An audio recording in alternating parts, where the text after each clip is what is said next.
کہ آپ اللہ کی سنت میں تبدیلی نہیں پائیں گے. اور سنت پروردگار کیا ہے کہ اس نے آج تک کسی غیر معصوم کو ہادی نہیں بنایا. درست ہو گیا؟ یہ میں تھوڑا سا ٹچ اس لیے دے رہا ہوں کہ گزشتہ سے پیوستہ ہوں گے تو اگلی باتیں آسان ہو جائیں گی آپ تک پہنچانی. نتیجہ کل کی تقریر کے بعد نتیجہ یہ تھا کہ یہاں تک ہم پہنچے تھے کہ ہدایت اللہ کی ذمہ داری، ہادی بھی اسی کی ذمہ داری، اور اس کے ہاں ہادی کا معیار ہے. رسول ہوگا تو اس کا ایک معیار ہے، خلیفہ ہوگا تو بھی اس کے لیے ایک معیار اس نے ذکر فرمایا، امام ہوگا اس کا بھی ایک معیار ہے، بادشاہ وہ مقرر کرے گا تو اس کا بھی ایک معیار ہے. اب مسلمانوں کو میں اپنی بات کرتا ہوں کہ مجھے من حیث مسلمان اگر کسی غیر مسلم کو قائل کرنا ہے کہ ہمارے خلفاء کو مانو تو میں انہیں یہ معیار دوں گا. اس میں کوئی پریشانی کی بات نہیں ہے، معیار ہے، اس پر اپنے خلیفہ کو میں پورا اترواؤں گا. اگر نہیں اترتا تو نہیں بن سکتا، قرآن کی نظر میں وہ خلیفہ نہیں ہوگا.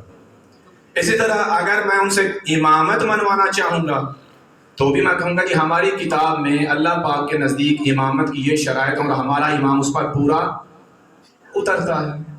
اور اگر ملوکیت میں چلے جائیں گے، بادشاہ، تو بھی کل کی سپیچ میں نے یہ عرض کیا تھا، بادشاہ کے لیے بھی اس نے شرائط رکھی ہوئی ہیں کہ اس میں کم از کم علم اور طاقت جسمانی ہونی چاہیے. اور ان ساری صفات کو ملا کر کے اگر کل کی تقریر کا آج نتیجہ آپ کے سامنے عرض کروں تو یہ ساری صفات الگ الگ مختلف افراد میں نظر آ سکتی ہیں. اور اگر کسی ایک فرد میں آپ دیکھنا چاہیں تو ابو طالب کا بیٹا ہے. یہ میں اپنی طرف سے نہیں عرض کر رہا، دعوے کے ساتھ دلیل رکھتا ہوں. آپ کا اب پچھلے سال سے بھی مجھے اور اس سال سے بھی گزارش جو کر رہا ہوں آپ جان چکے ہوں گے، میری بات مدلل ہوا کرتی ہے. میں ہوا میں تیز چلانے کا قائل بھی نہیں ہوں اور نہ ہی آپ لوگوں کا انشاءاللہ اس چیز کی طرف لانا چاہوں گا. دلیل سے بات عرض کرتا ہوں کہ یہ ساری صفات اگر کسی ایک فرد میں جم دیکھنا چاہتے ہیں تو علی کے علاوہ کوئی ذات نہیں ہے. یہ میرے سامنے ایک سوال آیا ہے، کسی بہن نے کیا ہے، اللہ پاک ان کے علم میں اضافہ فرمائے، عمل میں اضافہ فرمائے. انہوں نے مجھ سے کہا کہ مولا امیر علیہ السلام کے حالات زندگی کہ رسول کریم کے بعد ان کی زندگی کیسی گزری. بی بی سیدہ کائنات کی حالات زندگی تو بیان ہوتے، اللہم صلی اللہ علیہ وسلم، لیکن مولا متقیان کی کیسی زندگی گزری ہے بعد از پیغمبر کوئی نہیں بتاتا. تو مجھ سے یہ تقاضا ہے ان کا کہ یہ بیان کی جائے سرکار کی سمان حیات جو بعد از پیغمبر تھی، جو عرصہ زندہ رہے، کیسی زندگی گزاری. خب میں زیادہ تفصیل نہیں عرض کر سکوں گا، اس کی کئی ایک وجوہات ہو سکتی ہیں، جن میں سے ایک دو چیزیں آپ کے سامنے عرض کروں گا جس سے آپ شاید سمجھ جائیں اور میرے خیال میں کافی حد تک سمجھ جائیں گے. ایک واقعہ عرض کرتا ہوں کہ مظلومیت سرکار امیر. اس سے پہلے ایک اور گزارش کر دوں کہ آپ اپنے ملک کے حالات سے واقف ہیں، کیا حالات چل رہے ہیں. آج سے نہیں، جب سے پاکستان وجود میں آیا ہے اس کے حالات بہتر نہیں ہوئے، بدتر سے بدترین کی طرف جا رہے ہیں. ابھی تک بھی یہی نظر آ رہا ہے. تو عزیزان محترم، ہمارے پاکستان کا حال ہمارے اسلام کی طرح ہے. میری بات سمجھیے گا، خدا را میں کسی کو اذیت نہیں دیا کرتا، سمجھیے تھوڑا سا باتوں کو. میں آپ کو تفکر اور تعقل کی دعوت دیا کرتا ہوں. پاکستان کا اور اسلام کا حال تقریباً ایک جیسا ہے. کیوں؟ اس لیے کہ جیسے جنہوں نے اسلام بنایا ہے انہیں اسلام چلانے نہیں دیا گیا، اسی طرح جنہوں نے پاکستان بنایا ہے انہیں پاکستان چلانے نہیں دیا گیا. یہ المیہ ہے ہمارے اسلام کے ساتھ، جو ابھی میں نے آپ کے سامنے گزارش کرنا ہے کہ اسلام بنایا کس نے تھا، اس کو چلانے کا موقع نہیں دیا گیا. وہ آ گئے جو آ گئے. ایک مرتبہ سیدہ کائنات، میں مولا امیر کی ایک مظلومیت آپ کے سامنے عرض کرتا ہوں کہ مولا، اب آپ دیکھیے کہ رسول خدا صلی اللہ علیہ وآلہ وسلم کے محضر میں صلوات پڑھی گا بلند تر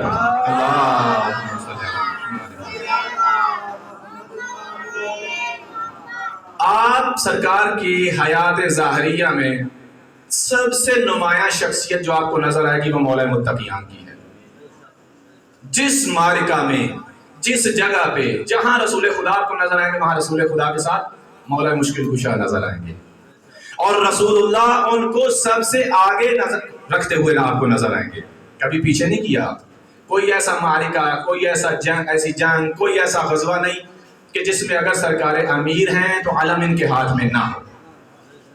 لیکن جو ہی سرکار دو عالم نے ظاہری پردہ فرمایا آپ کو کہیں سرکار امیر نظر نہیں آ رہے. ایک مرتبہ سرکار تشریف لائے، بابا جی مظلومیت عرض کرنے لگا ہوں مولا امیر کی. بہت سی باتیں ہیں جو کروں گا انشاءاللہ، آ گیا سوال میرے پاس، انشاءاللہ کوشش کروں گا اس پر تفصیلی عرض کر سکوں. ایک مرتبہ سیدہ کائنات مولا امیر سے پوچھتی ہیں، یا علی، اے ابو الحسن، میں نے سنا ہے کہ لوگ آپ کو سلام نہیں کرتے. مظلومیت دیکھ رہے ہیں مولا کی کہ بی بی سیدہ دریافت کر رہی ہیں، آقا مولا اے ابو الحسن، میں نے سنا ہے کہ لوگ آپ کو سلام نہیں کرتے. مولا فرماتے ہیں، اے بنت رسول، اگر بات یہیں تک ہوتی تو بھی خیر تھی کہ صرف سلام نہیں کرتے. بات یہاں تک پہنچ چکی ہے کہ اگر میں سلام کرتا ہوں تو سلام کا جواب ہی نہیں دیتے. اندازہ لگا سکتے ہیں آپ کہ کیسی مولا امیر کی زندگی گزری ہے، کس طرح لوگوں نے سرکار کو ہر چیز سے بے دخل کر دیا تھا، اسلام سے بے دخل کر دیا گیا تھا. اب اس سے بڑھ کر کیا بے رخی ہوگی کہ ایک آدمی سلام کرے اس کا جواب نہ دیا جائے. مولا امیر علیہ السلام ایک مرتبہ مولا امیر علیہ السلام تشریف فرما تھے اور چند صحابہ تھے پاس بیٹھے ہوئے. مولا فرماتے ہیں، آپ کے خیال میں مظلوم ترین فرد کون ہے؟ کسی صحابی نے کہا، سرکار جو وطن سے دور ہو اور اس کے پاس مال و متاع ختم ہو جائے. سرکار نے کہا ٹھیک کہا. کسی نے کہا یہ ہے کہ جس پر ظلم ہو یہ ہو. سرکار نے فرمایا تم بھی ٹھیک سے کہہ رہے ہو. کسی نے کچھ کہا، کسی نے کچھ کہا کہ مظلوم ترین فرد کون ہے. اپنی اپنی رائے کے مطابق صحابہ نے عرض کی، لیکن مولا نے فرمایا تم سب ٹھیک کہتے ہو، مجھ سے پوچھو مظلوم ترین کون ہے. کہا آقا آپ بتائیں کہ مظلوم ترین آپ کی نظر میں کون ہے. سرکار نے فرمایا میری نظر میں مظلوم ترین شخص وہ ہے کہ جس کے سامنے اس کی زوجہ کو تھپڑ لگے اور وہ کچھ نہ کر سکے. مصیبت ہے سرکار امیر علیہ السلام کم نہیں ہے عزیز من، لیکن وہ بیان میری بہن اس لیے نہیں ہم کر سکتے کہ ہمارے ملک کے حالات نہیں اس چیز کو گوارا کریں گے. یہ ملکی حالات جو چل رہے ہیں نا، ظاہر ہے کچھ نہ کچھ تو بیان کریں گے اور کچھ نہ کچھ اسماء، جس طرح وہ کہتے ہیں نا کہ ان میں کچھ پردہ داروں کے بھی نام آتے ہیں، پردہ نشینوں کے بھی نام آتے ہیں. تو ظاہر ہے وہ مسائل میں انشاءاللہ کوشش کروں گا کچھ بہترین انداز میں عرض کر سکوں وقتاً فوقتاً خدا نے چاہا تو. بہرحال آج میں اپنے موضوع کے ساتھ آپ کو مربوط کرنا چاہتا ہوں. ایک سلوات پڑھیے گا.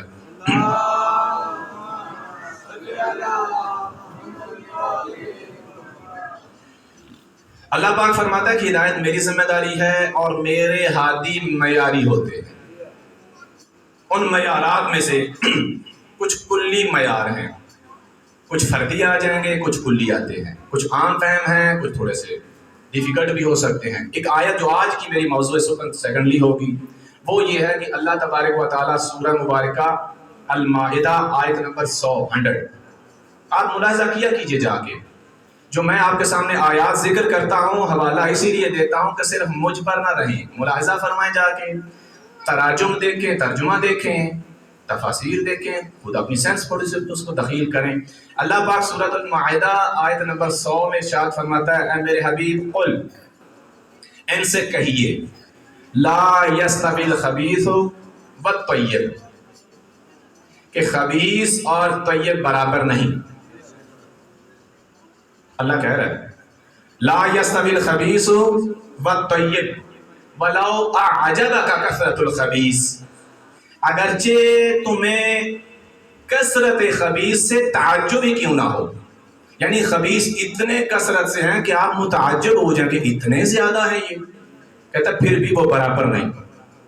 اس کے بعد فرماتا ہے فاتقوا اللہ، اللہ سے ڈرو. یا اولی الالباب، اے صاحبان عقل.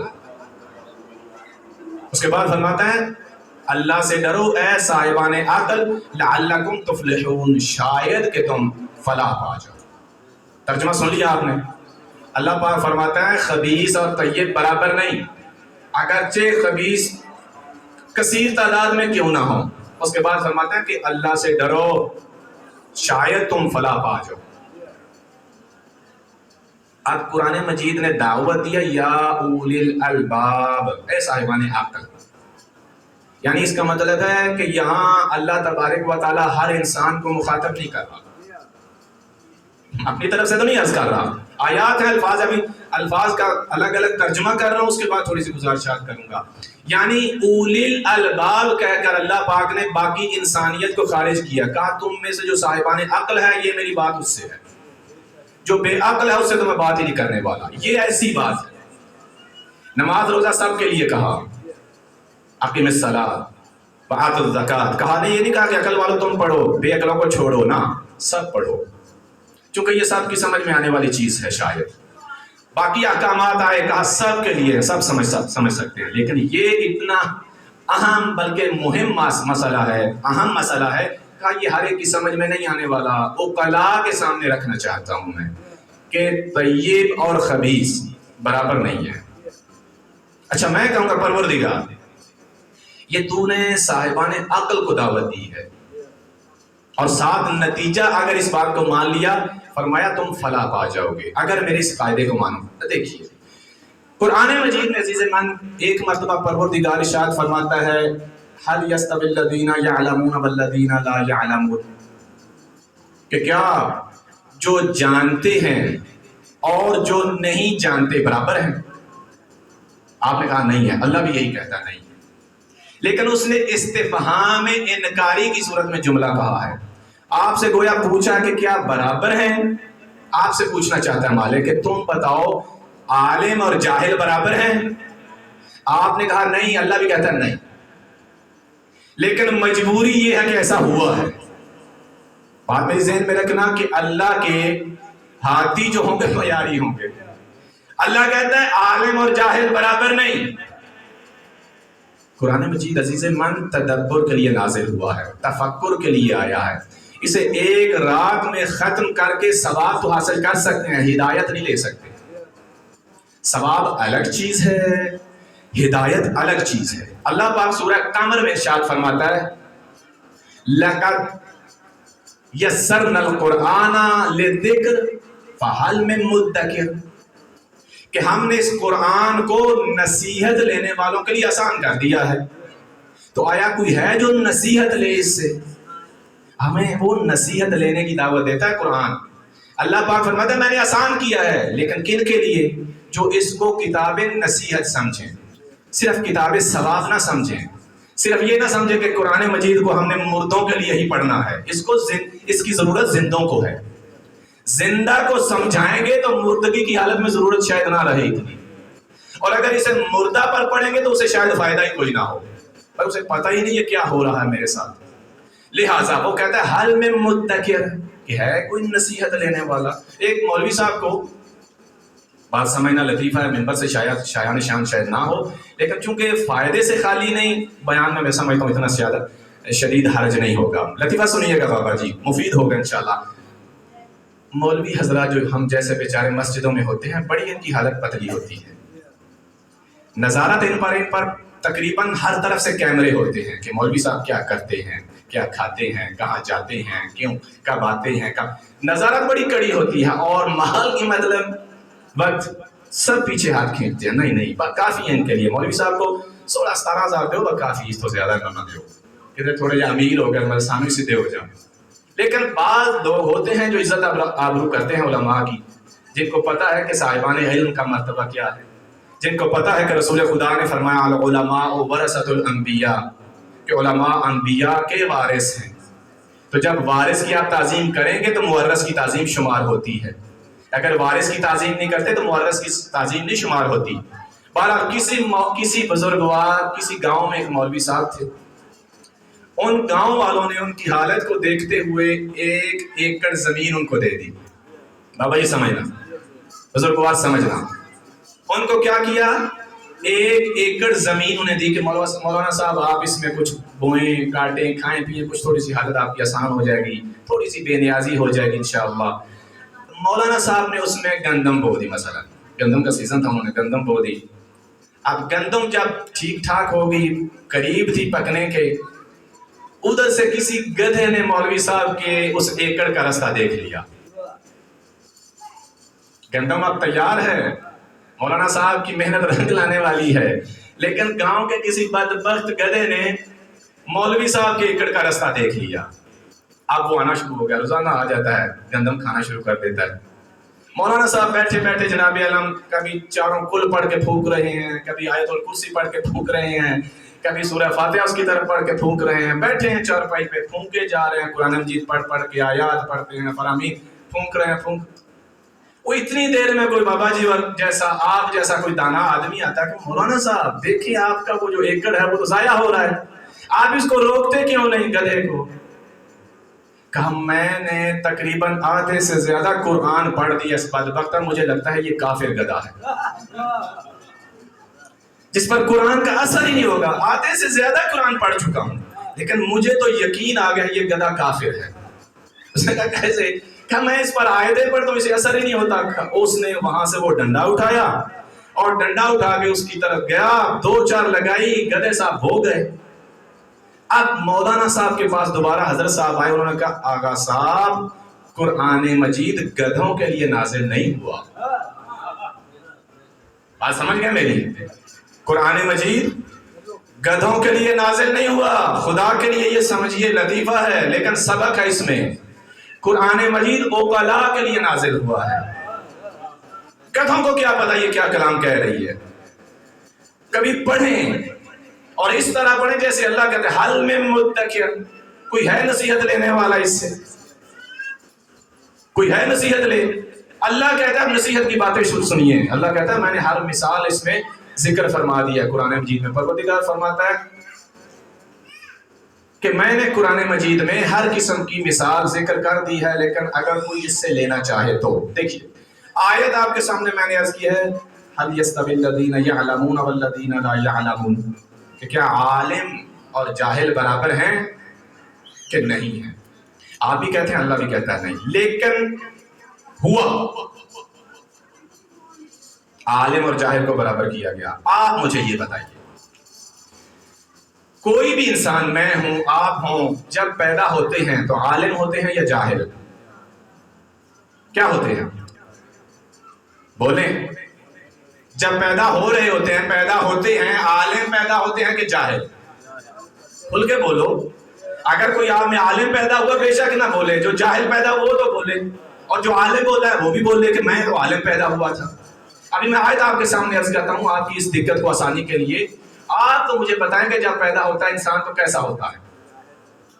اللہ پاک سورہ مبارکہ النحل میں آیت نمبر 78 میں فرماتا ہے واللہ اخرجکم من بطون امہاتکم لا تعلمون شیئا، کہ اللہ نے تمہیں ماؤں کے شکم سے اس عالم میں نکالا کہ تم کچھ نہیں جانتے تھے۔ اب تو مان جاؤ کہ ہم کچھ نہیں جانتے تھے۔ آپ تو کہو کہ واقعی جب ہم پیدا ہوئے تو کچھ نہیں جانتے تھے۔ اب یہ لا علمی صرف میرے لیے ہے کہ جب میں پیدا ہوا تھا لا علم تھا؟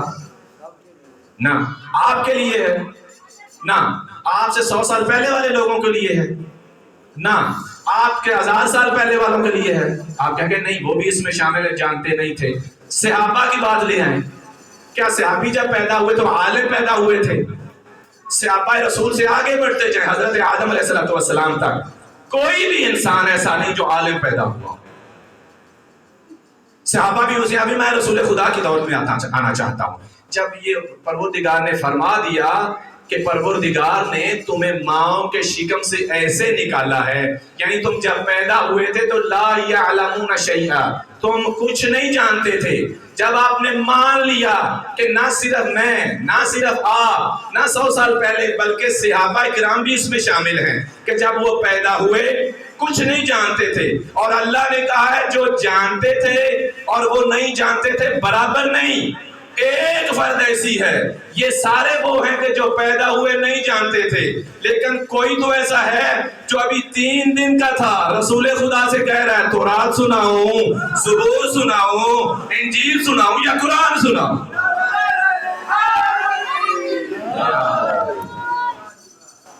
اب میں نہیں کہہ رہا پڑھیے کتابیں، پڑھیے قرآن مجید، اپنی طرف سے تھوڑی عرض کر رہا ہوں۔ اللہ نے قاعدہ دیا ہے نا، عالم اور جاہل برابر نہیں۔ جاہل میں نے آپ کے سامنے، آپ بتائیں مجھے، آپ جس کا دفاع کرنا چاہیں کر لیں، میں بھائی مجھے کیا اعتراض ہے، میں کون ہوتا ہوں؟ بات صرف یہ ہے، اللہ پاک فرماتا ہے ہاتھو برہانکم ان کنتم صادقین، اگر سچے ہو دلیل لو، مجھ سے دلیل لو۔ معاملہ یہ ہوتا ہے دلیل دو، دلیل دو۔ میں آپ کے سامنے قرآن مجید عرض کر رہا ہوں اور دلیل بھی دی ہے، آپ اپنی کتابیں دیکھ لیں۔ معجزہ رسول خدا کا شمار کیا جاتا ہے کہ رسول خدا کے ہاتھ پر، بھائی جس کے ہاتھ پر پتھر آئے تو کلمہ پڑھنا شروع کر دے۔ ایک طرف سے رسول خدا کے دست مبارک کا معجزہ ہے کہ علی مرتضیٰ نے اس دست مبارک پر آتے ہی کہا میں عالم ہوں۔ آپ سمجھے، پتہ نہیں کیوں نہیں سمجھ رہے، آیت ذہن میں ہے نا۔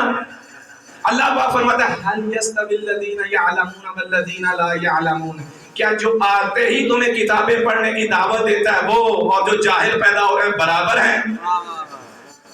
بتائیں اس آیت کے جواب میں کیا کہیں گے آپ؟ نہیں برابر۔ اب مجھے بتائیں ہوئے ہیں یا نہیں، کیے گئے یا نہیں کیے گئے ہیں؟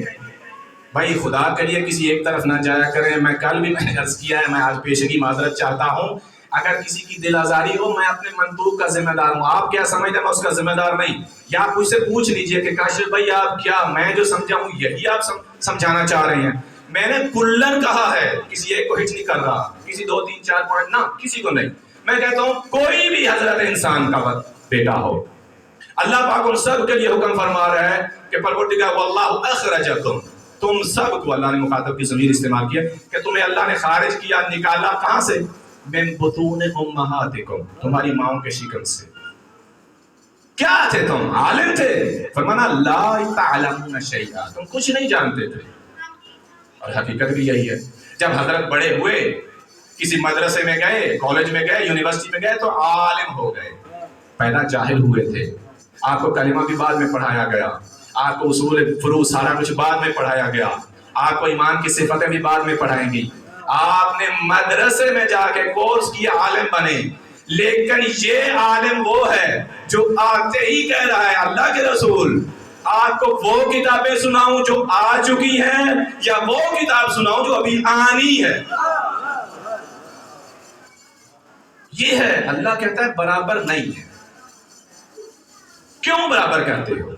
اور اگر میں یہ آیت پڑھوں گا تو تکلیف، خدا نہ خواستہ میں تکلیف کا لفظ میرے منہ سے نکل گیا تو پھر اذیت نہیں ہونی چاہیے۔ اللہ کہہ رہا ہے برابر نہیں، میں بھی کہتا ہوں نہیں۔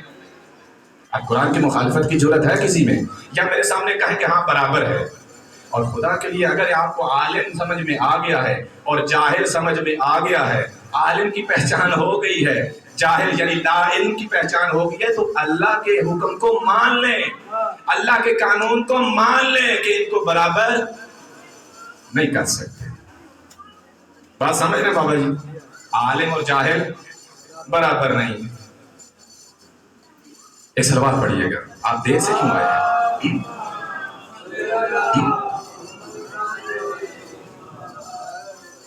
عزیزان محترم، ایک آیت ہے پروردگار کی جو میں نے اپنا موضوع قرار دیا، بسم اللہ الرحمن الرحیم، اے میرے حبیب قل، یہ اسی سے ملتی جلتی ہے کہ برابری ناممکن ہے۔ قل، اے میرے رسول، ان سے فرما دیجئے۔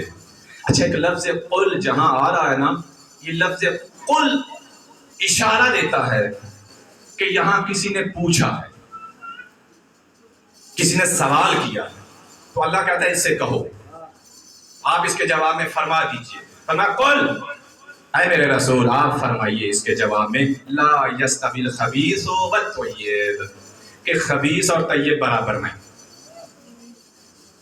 اچھا، میں کہوں گا پروردگار ابھی تو نے ہم سے سوال کر کے پوچھا ہے کہ کیا کہتے، تمہاری کیا رائے ہے؟ تم نے ہم سے سوال کیا اللہ هل يستوي الذين يعلمون والذين لا يعلمون، گویا ہم سے پوچھا ہے، ہمارے جواب کا منتظر ہے کہ کیا کہتے ہو تم۔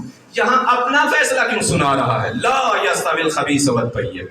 یہاں بھی ہم سے پوچھتا ہل یستوی الخبیث والطیب، کیا خبیث اور طیب برابر ہیں؟ ہم سے پوچھ لیتا.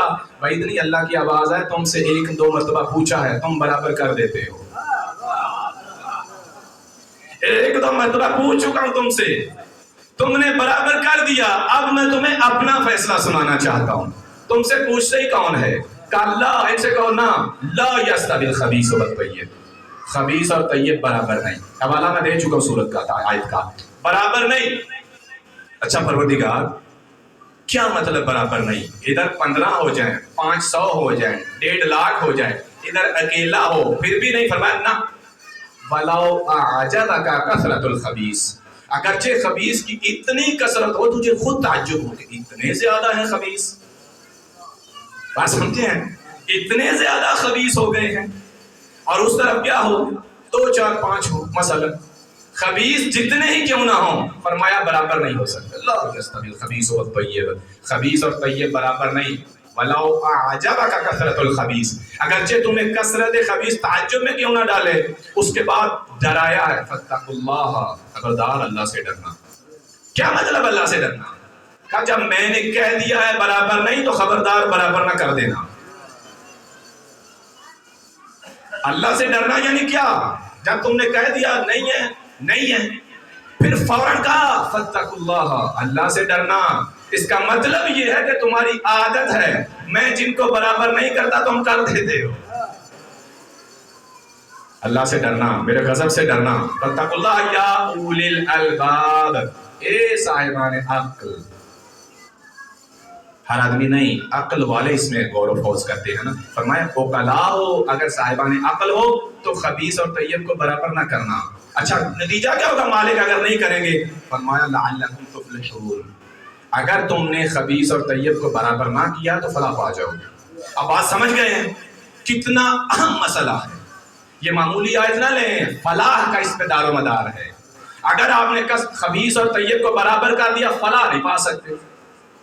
فلاح پانے کا یہ ایک آپ کے سامنے راستہ ہے کہ خبیث اور طیب کو برابر نہ کرنا. اب سوال ہے آپ کے سامنے، بلکہ آپ مجھ سے کریں کہ آپ بتائیں تو صحیح خبیث اور طیب ہے کیا؟ ہمیں کیا پتا، الفاظ میں الجھائے جا رہے ہیں. کچھ تھوڑا سا آسان کریں اس کو کہ خبیث، ہمیں کیسے پتا چلے خبیث کون ہے؟ جیسے عالم اور جاہل میں نے آپ کے سامنے عرض کیا ہے.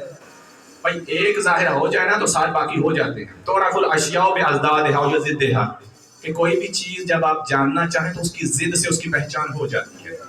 جیسے آپ کو میں نے عالم بتا دیا ہے، جاہل آپ خود سمجھ جائیں گے. اسی طرح میں آپ کو اس میں سے ایک بتاؤں گا کہ طیب کیا ہے، خبیث آپ خود سمجھ جائیں گے.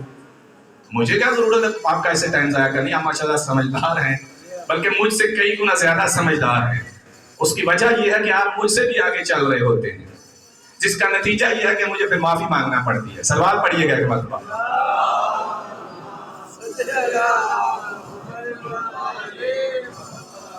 تو یہ بات سمجھنا، میرے ساتھ چلنا. اللہ نے کہا ہے آغا جان کہ خبیث اور طیب برابر نہیں. اب اپنے الفاظ میں اس کو لے لیں. طیب میں نے یہ تو ہر بچے نو ہوتا نا کہ پہلا کلمہ طیب میں نے پاک کو طیب پاک، اس کا اپوزٹ لیں گے تو کیا ہوگا؟ ناپاک، نجس، پلید. پلید دا پلید ہو سکتا ہے یا نہیں؟ خوب اللہ پاک فرما رہا ہے کہ پاک اور نجس، پاک اور پلید برابر نہیں. پاک اور نجس برابر نہیں. اب سوال یہ ہے کہ اے اللہ، اے پروردگار ہمیں بتا پاک تیرے بارگاہ میں کون ہے؟ پتہ نہیں آپ سمجھے گے کہ نہیں. پاک تو فرمایا تم نے سورت اب آیت نہیں پڑھی، انما یرید اللہ لیذھب عنکم الرجس اہل البیت ویطہرکم تطہیرا. صلوات پڑھیے گا بلند ہے.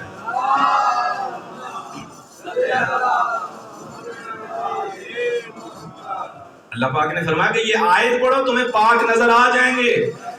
اچھا میں نے آج جلدی میں پڑھ دی، آپ سمجھ گئے، شاید نہیں سمجھے تو میں آسان کرنے کے لیے واقعہ آپ کی گوش گزار کروں گا. بھائی بڑا معروف واقعہ ہے انشاءاللہ، اس سے تو بالکل 2 2 4 کی طرح واضح ہوگا. اللہ تبارک و تعالیٰ نے یہ ارشاد فرمایا انما یرید اللہ لیذھب عنکم الرجس اہل البیت. یہ لفظ اہل البیت اس میں بڑا اشکالات وارد ہوتے ہیں اور اشتباہات پیدا کیے جاتے ہیں کہ اہل بیت سے مراد یہ ہیں، اہل بیت سے مراد وہ ہیں، فلاں فلاں داخل ہیں، فلاں فلاں نہیں ہیں، اہل بیت میں کون ہے کون نہیں ہے. میں کسی کو نہیں مانتا، سوری ماننے سے مراد میں کسی کو رد نہیں کرتا، میں کہتا ہوں سارے ہیں، جو جس کو چاہتا ہے لے آئے. مجھے کیا اعتراض ہے، مجھے کو کھانا دینا پڑا نا، زیادہ ہو گئے. ایسا کچھ نہیں ہے آقا جان، جتنے آپ بنا سکتے ہیں اہل بیت بنائیں، لے آئے. اس آیت کا مصداق بنانا مشکل ہے، لانا آسان ہے. اب پھر تقسیم کرتے ہیں کہ یہ اہل بیت کی یہ قسم، اہل بیت سکنا ہوتے ہیں، اہل بیت نسبی ہوتے ہیں، اہل بیت تبعی ہوتے ہیں. میں نے کہا سب جانتا ہوں اہل بیت کی کتنی قسمیں ہیں، لے آؤ جو چاہے لے آؤ. ابھی میں آپ کے سامنے طیب لانے والا ہوں. اللہ نے کہا کہ میں نے انہیں پاک کیا ہے جیسا کہ چاہیے پاک کرنا. ابھی اللہ یہ بھی بتانے والا ہے کن کو کیا. آپ جس کو چاہے لے آئیں، یہ تو اس کی ذمہ داری ہے نا. اس نے کہا کہ نحن نزلنا الذکر وإنا له لحافظ، میں حفاظت خود کروں گا، تم کیوں پریشان ہو. بات سمجھ رہے ہیں؟ اس نے کہا کہ قرآن میں نے نازل کیا نا، کتاب میری ہے نا، تو آپ پریشان نہ ہو، اس کی ذمہ داری حفاظت کی میری ہے. اب میں اگر یہ کہہ دوں نا کہ یہ قرآن ناطق کی اگر ذمہ داری لے رہا ہے تو قرآن صامت کی اگر ذمہ داری لے رہا ہے تو قرآن ناطق بھی تو ذمہ داری لے گا نا. تو اس نے کہا ہے اہل البیت کو، میں نے اہل بیت کو پاک کیا. واقعہ سنیے، اس کے بعد تھوڑا سا گزارش اور مزید کروں گا، مسائل ہو گیا. واقعہ یہ عزیز من، اب سب ڈھونڈنا کیا ہے؟ طیب، پاک. جب پاک سمجھ آ گئے، پلید آٹومیٹکلی سمجھ آ جائے، پھر مجھے زحمت نہیں کرنا پڑے گی، نہ آپ کو زحمت دینا پڑے گی. پاک ارشاد پروردگار ہوا، اے میرے حبیب جتنے دروازے مسجد میں کھلتے ہیں سب بند کروا دو. بات سمجھ رہے ہیں؟ یعنی پہنچ گئے آپ، میرے سے پہلے پہنچ گئے، دروازے آپ نے بند کر دیے. ارشاد ہوا اے میرے حبیب یہ جتنے دروازے تمہاری مسجد میں کھولے ہوئے ہیں سب کو بند کروا دو. پروردگار صاحب کہاں؟ سب سوائے علی کے. ایک علی کا دروازہ کھلا رہے، سب بند کر دو. صحابہ نے کہا یا رسول اللہ یہ کیا بات ہوئی؟ ہر جگہ پہ آپ علی کو ہم سے مقدم کر لیتے ہیں، ہر جگہ پہ ہی علی ہم سے مقدم ہے. ہمارا بھی آپ سے رشتہ کچھ معمولی نہیں ہے، ہم آپ کے صحابی ہیں، جانثار ہیں، آپ شمع ہیں رسالت کی، تو ہم پروانے ہیں، ہم بھی سب آپ کے دیوانے ہیں. ہمیں کیوں ہر بار آپ پیچھے کرتے ہیں اور علی کو آگے کرتے ہیں؟ جانتے ہیں رسول اللہ نے کیا جواب دیا؟ برادران کی کتب میں بھی ہے، ہمارے پاس بھی ہے. اللہ کے رسول نے فرمایا خدا کی قسم نہ میں نے تمہارے دروازے بند کیے ہیں نہ علی کا دروازہ کھلا رکھا، یہ تو اللہ کی مرضی ہے، جس کا کھلا رکھے جس کو بند کروا دے. کیوں ہوا تھا دروازہ بند اور کیوں کھلا رہا؟ فرمایا اس لیے وہی نازل ہوئی تھی. فرمایا میرے حبیب علی اور اس کی اولاد کو صرف یہ حق پہنچتا ہے کہ وہ جس عالم میں ہو مسجد میں آ سکتے. طہارت سمجھیں، پاک دیکھیں کون ہیں. بعض بزرگوار، میرے گاؤں میں ایک بزرگوار ہے سنت بھائی، اللہ پاک اسے مفید قرار دے مذہب اسلام کے لیے. اس نے ایک عجیب کیا کہتے ہیں نا پنجابی لچ تہی، میرے دوستوں نے وہاں بتایا. اچھا مزے کی بات ہے، خدا کا ممبر سے عرض کر رہا ہوں، میرے اہل سنت بھائیوں نے اسے کہا غلط بیانی کر رہے ہو، یہ باتیں نہ کیا کرو. کہنے لگا ایک پنج تن پاک نے جڑے آسمانی نے، ایک زمینی نے، ایک کتابی نے، ایک پتہ نہیں اس نے پتہ نہیں کتنے بنا دیے. انہوں نے کہا کوئی خدا خوفی کرو یار، ہم اتنے بھی جاہل نہیں، ہمیں ایسے بدھو نہ سمجھو، پنج پاک ایک ہی نے. بات سمجھ رہے ہیں؟ پاک یہی ہیں. پھر کہتے ہیں پانچ تین. بابا آپ خود پریشان ہوتے ہو، ایسی نئی چیزیں برابری نہیں ہو سکتی، ایسے نہیں کر سکتے آپ لوگ. دیکھو نا پھر ایک مثال، رانا صاحب آ گئی ہے محسوس نہ کرے. بابا جی اجازت ہے ایک مثال دیا کہ کس طرح مشکلیں بڑھتی ہیں ساڈے چ. وہ ایک آدمی تھا، وہ ہل چلا رہا تھا اپنی زمین میں، اور اس نے دیکھا، آپ نے بھی دیکھا، میں نے بھی دیکھا، آپ گاؤں میں ہیں میں بھی گاؤں کا ہی ہوں. بعض بزرگواروں کے پاس اگر دو بیل نہیں ہوتے تو کوئی ساتھ کسی بھی چیز کو ایک بیل کے ساتھ لگا لیتا ہے. تو وہ حضرت تھے، انہوں نے ایک سائڈ پہ بیل تھا، دوسری سائڈ پہ گدھا لگایا ہوا تھا. ہل چلا رہا ہے، کہاں لینا ہے نا. اور ہمارے پاکستانی کام چلا لیتے ہیں، کام ان کا روک نہیں سکتا الحمدللہ، ذہین ہے۔ وہ ایک آدمی گزر رہا ہے پاس سے، اس نے کہا اے کی گل ہوئی بھائی ٹکے دے نال کھوتی دا کی تعلق ہے؟ ہو سکا ہے انجی ہے جی میں تو اپنی دھی دی شادی تے بندے تھوڑے سدے سن، ہو سکا کتنے کھوتی اور اندا معاملہ کتنے میری دھی دا، ہو سکا گلا گلا دیا بہنا ہوندیاں نے گل سمجھے ہم کسی اور وادی کی بات کرتے ہیں، بزرگوار کسی اور چیز کو لے کے آکے سامنے، کوئی ان کا ربط نہیں ہے ان سے۔ ہم کن کی بات کر رہے ہیں؟ پاک کون ہے؟ اگر کوئی ہوتا دروازہ کھلا رہتا، پریشانی نہیں اس میں ہونی، آپ پریشان نہ ہوا کریں۔ اللہ نے کہا میرے حبیب پاک صرف یہ ہے۔ آپ کو پتہ مسجد کے احکام میں کیا ہے کہ بعض حالتیں ہوتی ہیں مرد پہ بھی آتی ہیں عورت پہ بھی آتی ہیں، اس حالت میں وہ مسجد میں نہیں جا سکتا، اسی حالت کو نجاست کی حالت کہتے ہیں، اسی حالت کو پلیدی کی حالت کہتے ہیں، وہی حالت ہوتی ہے جو خباثت کی حالت ہوتی ہے۔ اس کا مطلب ہے ایک علی اور ایک علی کی اہلیہ سیدہ اور علی کی اولاد واحد وہ ہیں جو ہر حالت میں پاک ہوتے ہیں۔ یہ واقعہ صاف اور صراحتاً عرض کر رہا ہے آپ کے سامنے کہ علی اور اولاد علی وہ واحد پاک ہیں کہ جو ہر وقت پاک ہوتے ہیں، جن کے لیے خود اللہ کے رسول اور اللہ نے کہا کہ ان کو ہر وقت مسجد میں آنے کی اجازت ہے۔ اس کا مطلب ہے یہ ہر وقت پاک ہوتے ہیں، اور جن کو ہر وقت اجازت ہے آنے کی، اللہ کہہ رہا ہے ان کے ساتھ ان کو برابر نہ کرنا جو نہیں آ سکتے۔ اب میں آپ کی زبان میں اس کا ترجمہ کیا کہ لا یستوی الخبیث والطیب، کہ یہ کہ جن کو میں نے جن کا دروازہ کھلا رکھا ہے اور وہ کہ جن کے میں نے دروازے بند کرا دیے برابر نہیں ہے۔ اب بعض بزرگوار کہتے ہیں کہ نہیں، وہ ایک بزرگ کی ادھر ایک کھڑکی تو کھلی ہوئی تھی نا، روشن یہ جو ایگزاسٹ فین جہاں لگتا ہے اس قسم کی ایک کھڑکی، خوخا اسے عربی میں کہتے ہیں وہ تو ہے، بابا اس کے کھلنے سے کیا فضیلت آپ ثابت کریں گے؟ یعنی بلا وجہ کی وہ کہتے ہیں نا درمیان میں لاتے ہیں۔ میرا مقصد صرف اتنا تھا کہ اللہ بتا رہا ہے کہ یہ پاک ہیں، اور میری آیت پڑھنا کہ ان کے ساتھ کسی غیر پاک کو برابر نہ کرنا، اگر تم نے کر دیا تو فلاں بھول جانا۔ اور مزے کی بات ہے کہ ان کو برابر فقط وہ نہیں کرے گا جو عقل مند ہوگا۔ آیت ہے عقل مند کو دعوت یا اولی الالباب فاتقوا اللہ، اللہ سے ڈرنا، اگر تم نے ان کے ساتھ کسی کو برابر کیا تو خبردار فلا ناکام، فلا نہیں پا سکو گے۔ فاتقوا اللہ یا اولی الالباب، اے صاحبان عقل اللہ سے ڈرنا، لعلکم تفلحون، شاید تم فلاح پا جاؤ۔ فلاح کس میں رہی کہ خبیث اور طیب کو برابر نہیں کر سکتے، اور میں نے آپ کے سامنے بتا دیا ہے کہ طیب کیا ہے اور خبیث کیا ہے۔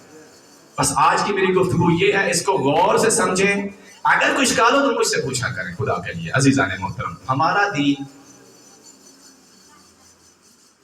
میں پہلی آیت سے بھی یہی عرض کرتا ہوں کہ اگر قرآن مجید کو سمجھا جائے، واقعتاً قرآن کو سمجھ کے پڑھیں، خواہ 2 آیتیں پڑھیں، ترجمہ پڑھیں، تفاسیر میں نہ جائیں، کم از کم ترجمہ ضرور پڑھیں۔ جو قرآن مجید پڑھتا نہیں ہے اسے کیا پتا کہ اللہ تبارک و تعالیٰ کیا کہہ رہا ہے؟ اور قرآن مجید تو ہر ایک کی دسترس میں ہے، اس کے بعد رسول خدا کے فرامین ہیں اور آدمی کے پاس ہی نہیں ہے۔ کم از کم یہ کتاب جو قرآن مجید ہے اس کو تو پڑھیں، اور پھر آپ کو پتا چلے گا کہ اللہ ہمیں کیسا مسلمان بنانا چاہتا ہے، اللہ ہم سے کیا توقع کرتا ہے۔ اگر یہ آپ کو نہیں سمجھ میں آ رہا تو آپ کو کربلا والوں کے پاس آنا پڑے گا۔ یہ میں ابھی بھی ادھر بیٹھے ہوئے تھا نا، تو ایک بزرگوار تھے، وہ تشریف فرما ہے، انہوں نے مجھ سے یہی سوال کیا تھا کہ کربلا یہ جنگ کیوں ہوئی؟ آپ نے کبھی سوال کو پٹ اپ کیا اپنے ذہنوں میں؟ کبھی سوچا کہ یہ واقعہ کیوں ہوا ہے؟ کیا یزید ابن معاویہ ایک فرد کے لیے امام علی مقام نے اتنی بڑی اذیتیں اور اتنی بڑی قربانی دی ہے کہ یہ بندہ خراب ہے اس کو ٹھیک کرنا چاہتا ہوں؟ نہ، بہت بلند ہے سرکار اس سے کہ ایک بندے کو ٹھیک کرنے کے لیے اتنی بڑی قربانی دے۔ وہ کیا تھا؟ میں نے مولانا مودودی کا پڑھا ہے، فیس بک پہ آ رہا تھا، ہو یا نہ ہو اس سے غرض نہیں، لیکن بات ٹھیک ہے۔ کہا ہے کہ انہوں نے کہا، مولانا مودودی کہتے ہیں کہ مسئلہ یہ نہیں کہ جب سب نے بیعت کر لی تھی تو حسین نے کیوں نہ کی، بہت بڑی بات ہے. مسئلہ یہ نہیں ہے کہ جب سب نے بیعت یزید کی کر لی تھی تو یزید نے کیوں نہ کی.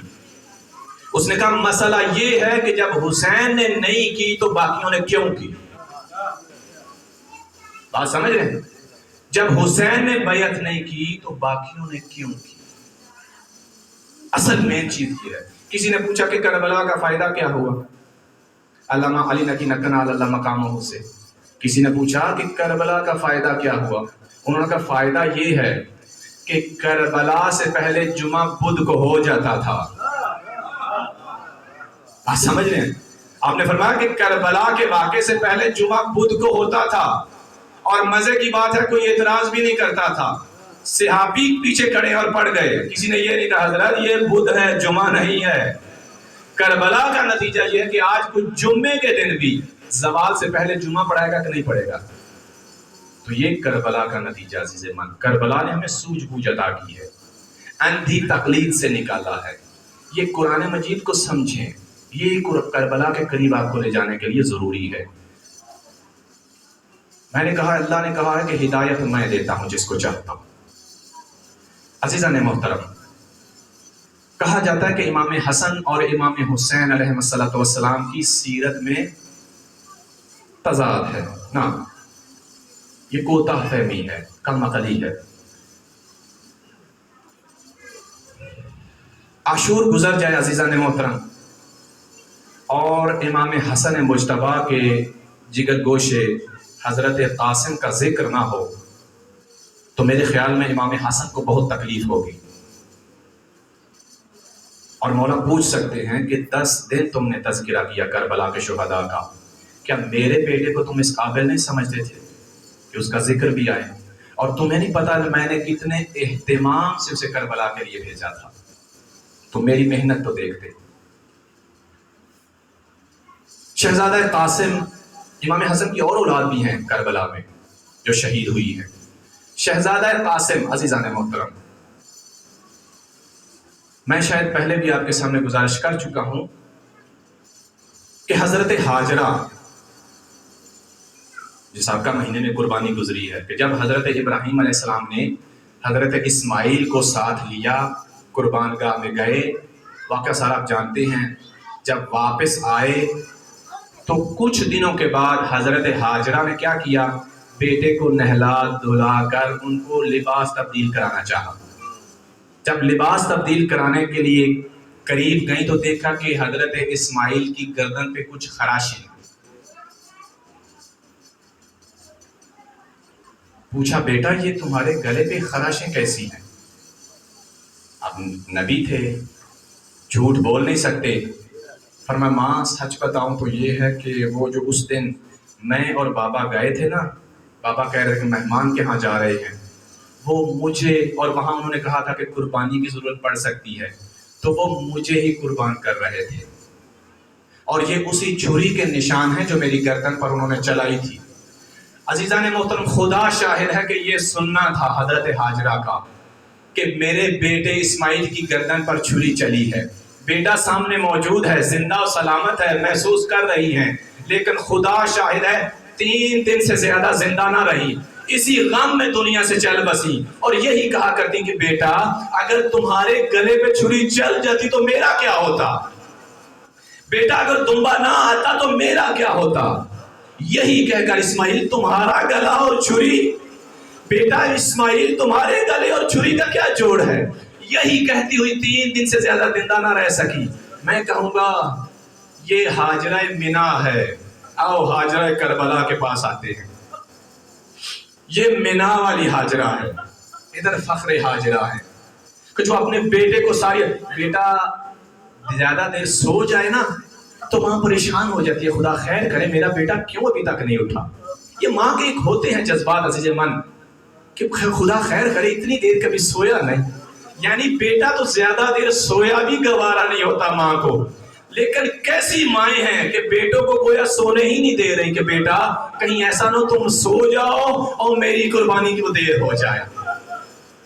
عاشور کی ساری رات مائیں اپنے اپنے بیٹوں کو سامنے بٹھا کر کہہ رہی ہیں بیٹا کل صبح قربانی کا دن ہے اور ہر کوئی رسول کے بیٹے پر اپنی قربانی دے گا، اپنی اولاد کو فدیہ دے گا، اپنے بیٹوں کو قربان کرے گا۔ بیٹا دیکھو کل تمہارے ہاتھ میں ہے کہ رسول کی بیٹی میں مجھے سرخرو کرتے ہو کہ نہیں، یہ سارا تمہارے پر آتا ہے۔ خدا کے لیے دیکھو مجھے رسول کی بیٹی زہرا کے سامنے شرمندہ نہ کرنا، کہیں ایسا نہ ہو کہ تم زندہ ہو اور رسول کا بیٹا ذبح ہو جائے۔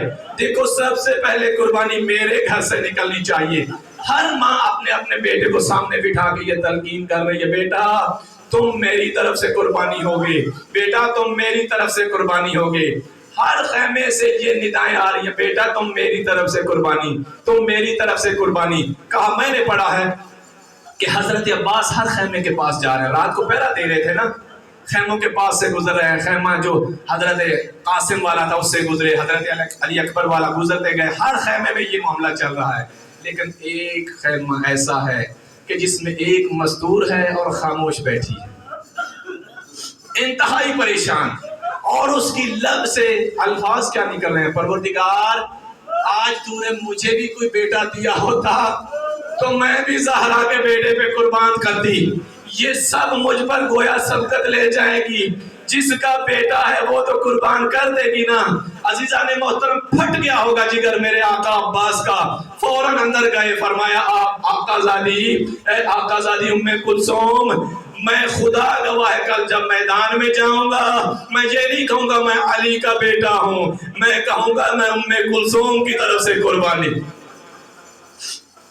میں قربان ام کلثوم کی طرف سے ہو رہا ہوں۔ عزیزان محترم آپ کہیں گے کہ جو ہاجرہ تھی اس کا بیٹا نوجوان تھا، 10-12 سال کا تھا، لیکن یہاں بھی کوئی زیادہ بڑے بچے نہیں تھے۔ یہ قاسم جس کو کہا جاتا ہے اس کی عمر 13 برس تھی۔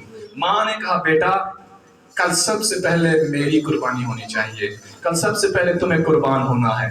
عزیزان محترم قربانی کا دن آ گیا، رات کو امام علی مقام نے تمام اصحاب کو بٹھایا اور ان سے صبح کے متعلق انہیں بتا رہے ہیں کہ کل جو دن ہے وہ ایسا دن ہے کہ ہم میں سے کوئی زندہ نہیں رہے گا، سب شہید ہو جائیں گے۔ اب حضرت قاسم اس محفل میں ان لوگوں میں اصحاب میں اقربا میں تشریف فرما ہے، بچپنا ہے، سب کو یقین ہے، سب بیٹھے ہوئے ہیں۔ حضرت علی اکبر جوان ہیں، بیٹھے ہیں، کوئی سوال نہیں ذہن میں آیا۔